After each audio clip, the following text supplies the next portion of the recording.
Welcome to Flipped Devotional the podcast, where each week Martha Shannon, the author of Flipped Devotional the Book, and Steve Shannon discuss the readings from the week. If you haven't gotten Flipped Devotional the Book, it is available on Amazon, Barnes & Noble, and Zulon Publishing. And last week we did a shout out to Council Bluffs, Iowa. I'm just doing a quick little shout out to our one listener cities. So these are places where, as from what I can tell, we only have one person listening. Ashburn, Virginia, Boardman, Oregon, Dayton, Ohio, Catlettsburg, Kentucky, Riverside, California, Nice. Bellevue, Florida, and Ringgold, Georgia. Now, I want to challenge these one people listeners to see if you can get one more person from your city to listen. You can let them know the podcast is available on Apple Podcasts, Spotify, Amazon Music, YouTube, and the website. So no reason people can't find it. And maybe next week we'll highlight one of those towns. If y'all can get your listener up to 2 or more, woohoo! That would be awesome.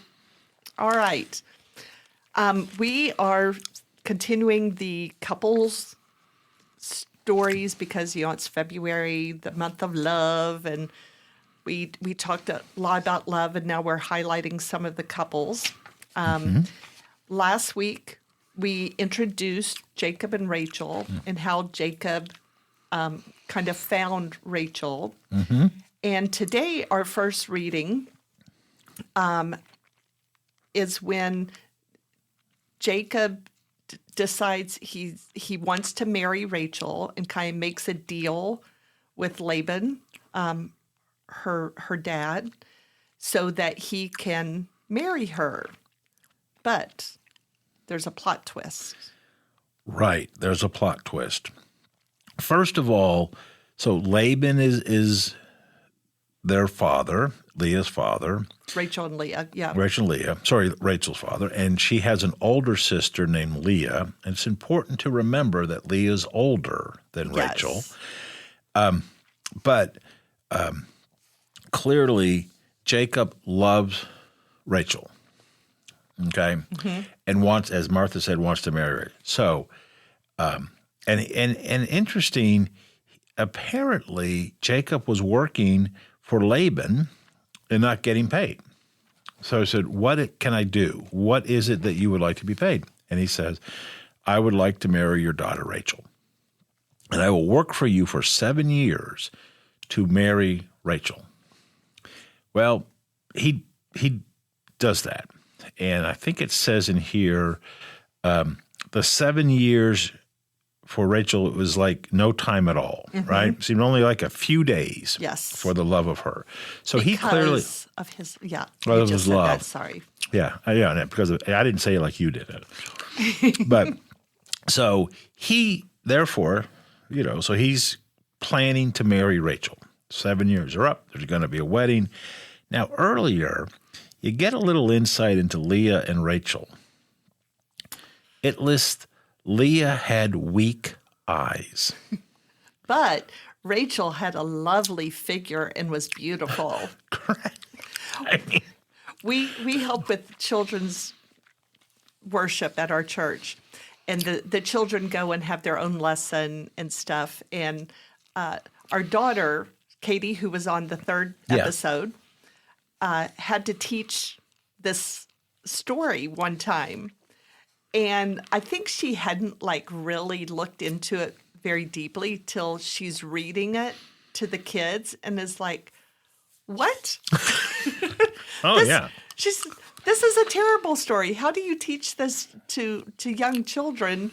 And I think the translation she had basically said, and it was probably not a direct translation, but like a paraphrase for children. I think it basically said Leah was ugly and Rachel was pretty. Yeah. And so here we are back in Genesis. I don't know what year this is. But early. But people complain about how advertisements encourage girls particularly to feel like they have to meet a certain standard with their looks, and that it's all the commercials and the advertising that pushes us. But hello, there's Bang. no advertisement Right. going on here. There's no commercials, and clearly there is a problem between how Leah looks and how Rachel looks. Correct. And Jacob met Rachel first. This isn't a Jacob issue. This is just background information. Yes. I mean, he met Rachel and fell in love with Rachel. Yes. Right. Yeah. So It's not like he saw both of them at the same time. Rachel, please. yeah. Now it says weak eyes. There's other things it says. I have a French Bible that I bought at like some Ollie's, I think. Ollie's, yeah, like a warehouse. I mean, this is old stuff no one could buy, so I don't know how accurate. But in French, she had tender eyes, which I got to say tender eyes, like she wasn't making steak. But it was so tender, could have been like weak, could be tender, right? So I don't know the exact, but it's just kind of interesting. Clearly, Leah had some eye issue happening. I think she had more than that going on. But Yeah. But so the night they get married, right? When the evening came, they had a big celebration, big feast. Laban took Leah to Jacob. Yeah. So, and the maidservant, we get right from to the attendant Zilpah. But so essentially, Jacob married Leah. And then I love it says, because, new paragraph, when morning came, there was Leah. Da-da-da. So Jacob went to Laban. What have you done? I said, yeah, but we don't marry the youngest before the oldest. So again, misrepresenting, a little bit of deceit, manipulating the situation to Laban's benefit, to Leah's benefit. Now, how would Leah feel, really? If Leah had written this story, right? Well, I don't know, because how would she have felt if Rachel got married and she didn't? Right. So Yeah. I think she's just happy be that she got married, because now she's not going to have labels on her and stuff. It's how did Rachel feel? Right. Yeah. But at the end of this reading, Laban says, look, it's not our custom to do that. Finish your daughter's bridal week, and we'll give you the younger one also, in return for another 7 years. Yes. Yeah. So 14 years, almost as long as you waited for me to marry you. 14 years, and then, Yeah. But yes, I don't know. It's just crazy. And then Rachel's going to marry Jacob, and how does that make her feel? It's just like, it's kind of a mess. Okay, so this is Love Month, and we're talking about these couples, and hello, this is like really a great. It's a couple, though. But Jacob really did love Rachel so much. It's really 1.5 couples. Yes. That he'd worked 7 more years. Yes. Yeah. And then married her. So yeah. And it's great how this story ends up, how it go, right? But it's just, again, it's a couple story, but it just shows that even folks, I mean, Jacob, one of the pillars, right? His uncle kind of tricked him, as he tricked his own dad. Yeah. So. Yeah, lots of trickery going on. Lots of trickery. It's not a new thing, apparently. Yeah. So kind of interesting. Mm-hmm. All right. Then February 18th, we have David and Bathsheba. David and Bathsheba. Which, again, is one of those stories that, do you share this with children? Or do you wait? I shared it with 4th and 5th graders. A cleaned up version, but essentially, but this is a story where when it starts out in the spring, kings go off to war, but David didn't go to war. He was the king. Mm-hmm. So there's a beginning of a change happening, and he sent Joab and the army, and they're going to fight the Ammonites, but he remained in Jerusalem. And my reading of the Bible, and again, not a minute spent at, I've been to a seminary, I've been on the campus, but no training. But if it makes the Bible, there's some value to it. David didn't go off to war. Yeah. Some reason. Normally he would have. And just a reminder that David is typically known as a man after God's own heart. Correct. David wrote many Psalms, right? Yeah. I mean, David is kind of a standard of loving God and following him. And yet, he was not perfect. Correct. And if there is a Mount Rushmore for Bible characters, David should be up there. He'd be considered to be included, I would think. There's your next thing besides the top 10 stories. Mount Rushmore. You could do Your own Mount Rushmore. 4 people. Are there 4 or 5 on Mount Rushmore? 4. Okay. So what 4? Not counting Jesus, God, and the Holy Spirit. Right. Just, Yes. Yeah. Yeah. So what 4 people would you put on Mount Rushmore? There you go. He would be considered. Definitely. And in this story alone, I know sin is sin. Mm-hmm. There is no, that was a bad sin, and this was not such a bad sin. Right.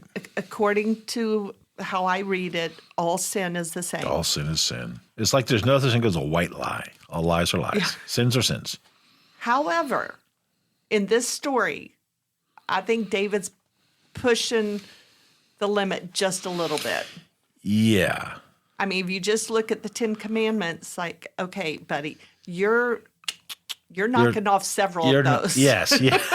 Right. So if you don't know the story of David and Bathsheba is married to Uriah. Is that correct? Uriah, correct. Who is a warrior, a great warrior. Yes, he's out fighting. And at one point, and it maybe is in 2 Samuel, they list like the 40 great warriors of Israel. Uriah was in that list, or some list like that. I mean, he's just not, he is a leader. He is a serious, and he was defending Israel. He was part of the Israeli army, I guess, right? And you can tell through the story how dedicated he is to being a warrior. Correct. And being fair with the other warriors and stuff. And so David sees Bathsheba bathing. Yeah, so she had a tub on her roof. Which was probably common. Probably routine, I would think. Yeah. And he's in the palace, which is probably higher than everything else. Yeah, and maybe he couldn't sleep or something. But anyway, he's up there looking. And he's just wandering around, not intentional. Right. Yeah, so it wasn't on purpose, but it happened. And he was like, wow, who is she? Bring her here. And that's where he should have stopped. He's like, oh, she's already married. Oh, okay. Yeah. Never mind. But probably thinking, wow, she's probably like Rachel. So he didn't, and she got pregnant, and then he tries to more deception, more trickery. Again, it gets worse and worse. Right? So what happens is he reaches out to Joab, the leader, send me Uriah the Hittite. And he's the king. So he said, all right, go. The king wants to speak to you. So Uriah went, spoke to him, right? And David, I could see myself thinking this, okay, I have it all planned out. This is perfect. I'm not going to get in trouble because this is going to work. Bringing Uriah back, just take a little break, go home. See your wife. Go sleep with her. Who wouldn't? Yeah. You know, Yeah, this is going to boom, boom, boom. yeah, this can be so easy. But what did Uriah do? He's like, no, that's not No. fair. No one else gets to do this. I should be out there fighting. I got to come home, but no, I'm not going to go sleep with my wife. And David's like, oh, my great plan. Yeah. But he also says the ark, right? The ark, which had the stone from the Ten Commandments. I mean, it was Yes. a really, really big deal, right? The ark and Israel and Judah are staying in tents. They're camped in open country. I'm not gonna do this. And you know, it's unrelated, but the Gulf War, General Schwarzkopf was leading the U.S., and he could have stayed anywhere. He stayed in a tent because Wow. soldiers stay in tents. So that was Uriah's answer to the king. Sorry. Like he's almost calling the king. Let's remember what's happening with the ark, right? And Israel and Judah. We're out there fighting, right? And what's David answer? He said, okay, tomorrow we'll go back and But stay one more day. yeah. Let's try this again, Yeah. right? Yeah. And what happened? Didn't work for him. Did not go home. So far he has, right? Slept with Bathsheba, right? Yeah. Got Uriah to come home, manipulated Uriah twice, hoping to cover up the first mistake, right? Yeah. So what's his solution? Oh, to have him killed. Have him killed. So we got to get rid of Uriah. But have it look like it happened in battle. Yeah. But go where the fighting's the fiercest, withdraw from him. He'll be the only Israelite there fighting, and they'll be struck down and die. Right? Yeah. I mean, and, you know, David might be considered for Mount Rushmore, but this is a very human activity, right? Mm-hmm. He has taken his eyes off of God and onto himself. You know? Yes. Yeah. You know? So. And just a little clip of the rest of the story. So the child that Bathsheba is pregnant with is born, but then dies.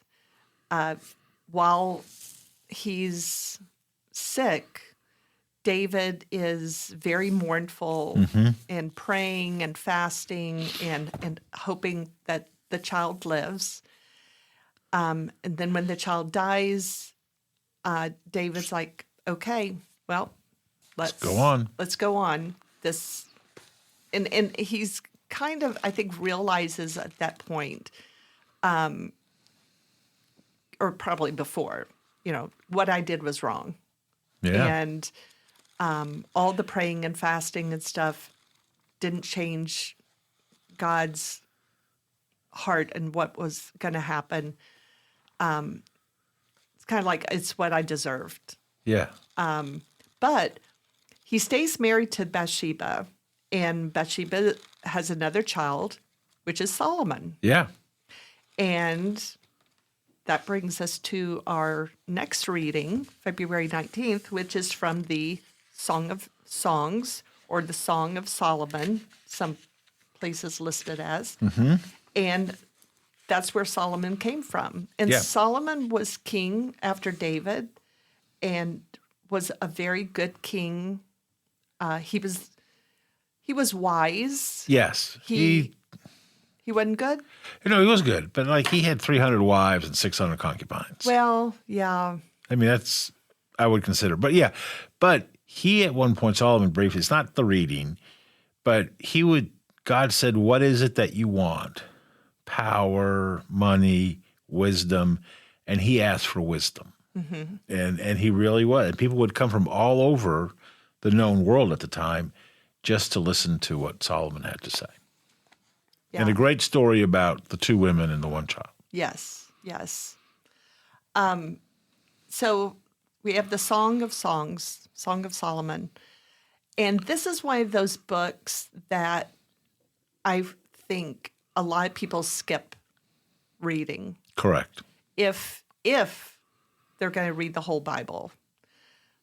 They're either going to skip this one or they're going to read it kind of quickly and be like, okay, that was weird. Yes. I have no idea what that was But talking about. back to the rule, if it's in the Bible, it has value. So I don't mean to say that I totally understand all of the songs, but I appreciate it, and I've heard some teaching on it, and so I'm starting to understand it a little bit better. And it really is, I think, can be interpreted as how Christ loves the church. And so you might read it and think of, oh, this is two people, but I think it's really God and his people. Yeah. And here it's searching, right? Like Jesus is searching for us, right? And if you go back to the previous story, I bet God was searching for David during the whole Bathsheba and Uriah. David, whoa, I'm over here. Come see me. So again, and I don't know what it's about. I don't know if that's what it's about. But again, that's my takeaway from this reading is there's a search function. Jesus wants us. He's looking for us. And we don't see him.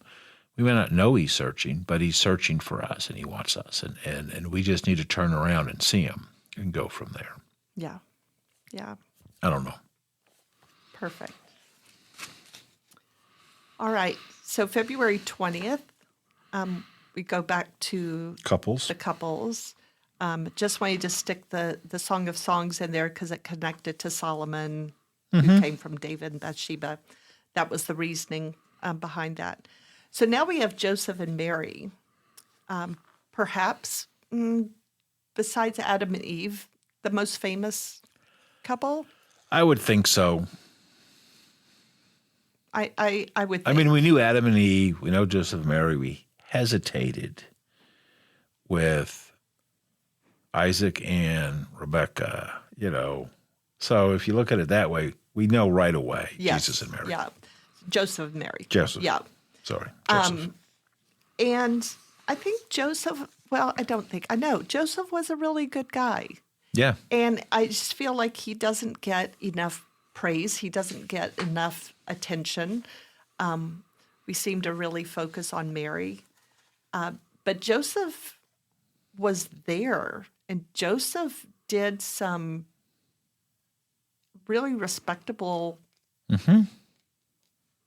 brave stuff. And was responsive to when God spoke to him through angels. And he got visited by angels, but he acted immediately on those things. And in dreams. And in dreams. And so he was close enough to God to hear him, whether it was an angel or a dream, to know this is God and to respond to it. And sometimes he had to respond quickly. Yes. He didn't have time to discuss it with a group of people. Do you think this was God? No, he just had to know and go with it. So, the first big thing he did was he was willing to leave Mary respectfully, to not cause her shame. But God said, no, I need you to stay with her. And he did. Yeah. And that was a big deal. And accepted pregnant through the Holy Spirit. Oh, okay. That happens regularly. Right. My cousin Elmer. Alma, the same story. No, but yeah, I have him down as faithful, obedient, and trusting. But you're right. He doesn't get a lot of credit, in my opinion, right? Yeah. So, but did all that, right?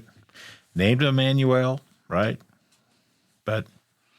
And even that was going to divorce her quietly, not make a big, So yeah, pretty good guy, I think, right? I think so.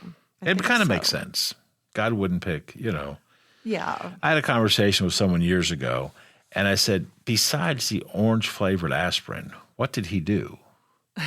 When I was a kid, Yeah. kids had St. Joseph aspirin. Yep. And they were orange, which is probably the worst thing you could ever do. But we all had orange-flavored aspirin in the house. Yep. Absolutely. But All right. February 21st. I know this is a surprise, but more love. yeah, it's about love and basically love one another. Love one another. Yeah. That's So kind we- of all it is. Yeah. But let's just think for a minute how many times we have already said this.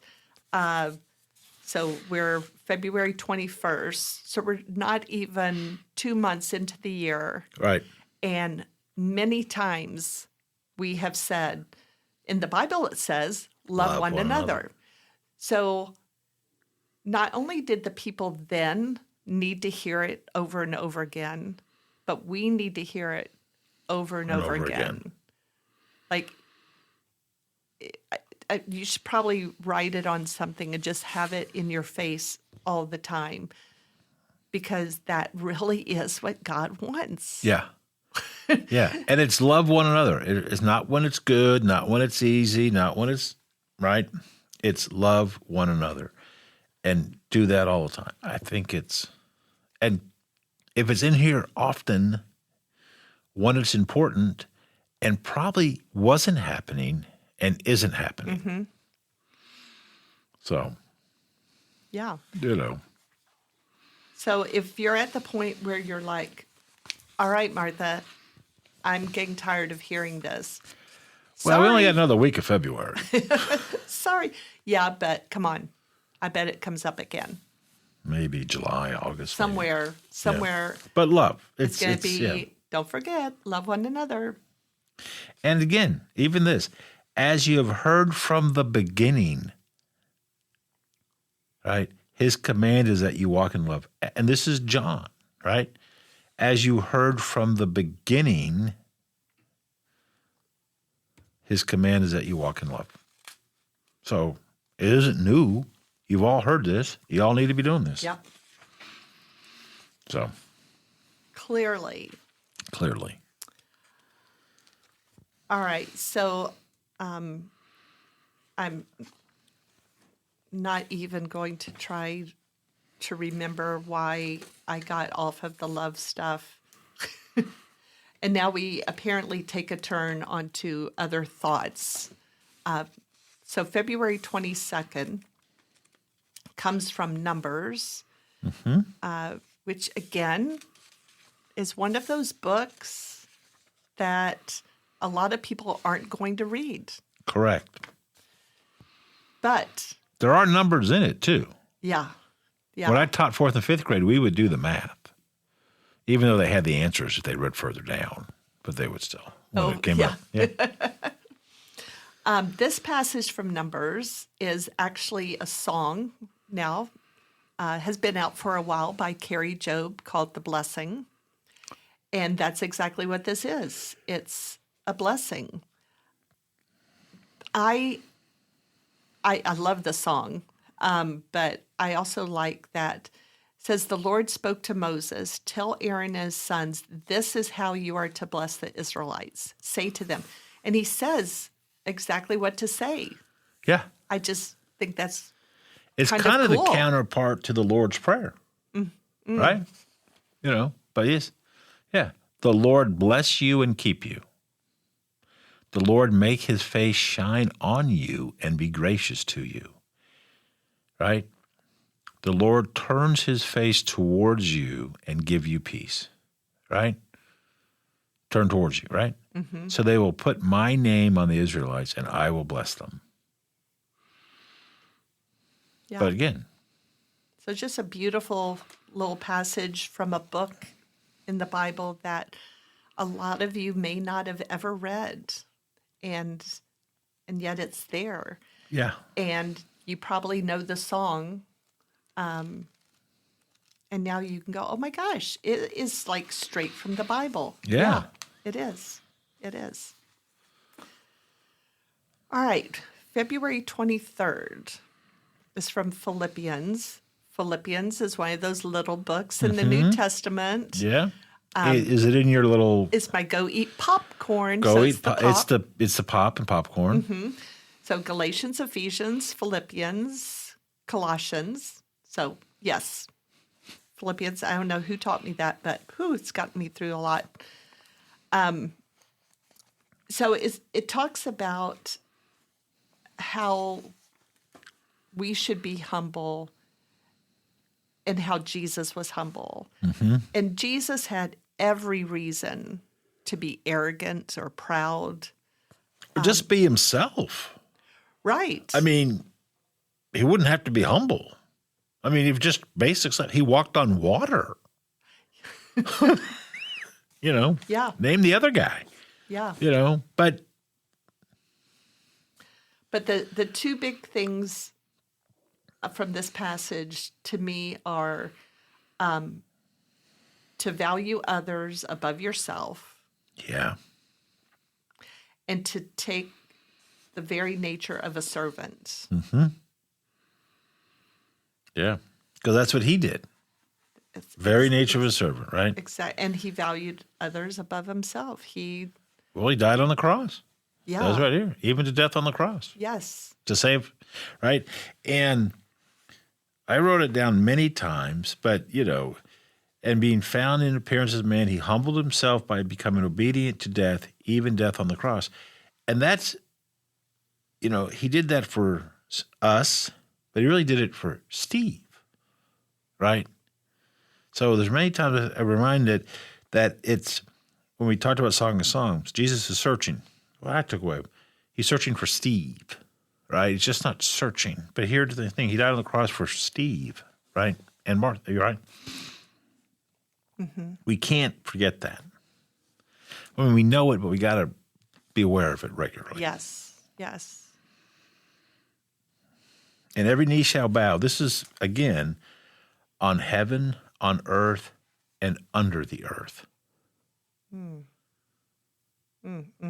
Every knee shall bow under the earth, right? Every tongue will acknowledge Jesus, right? Yeah. And when he healed people, and sometimes they were spirits, demons, they knew who he was. Yes. Yeah. They know who he is. So Before the people knew. yeah. Yeah. And sometimes he said, don't say that.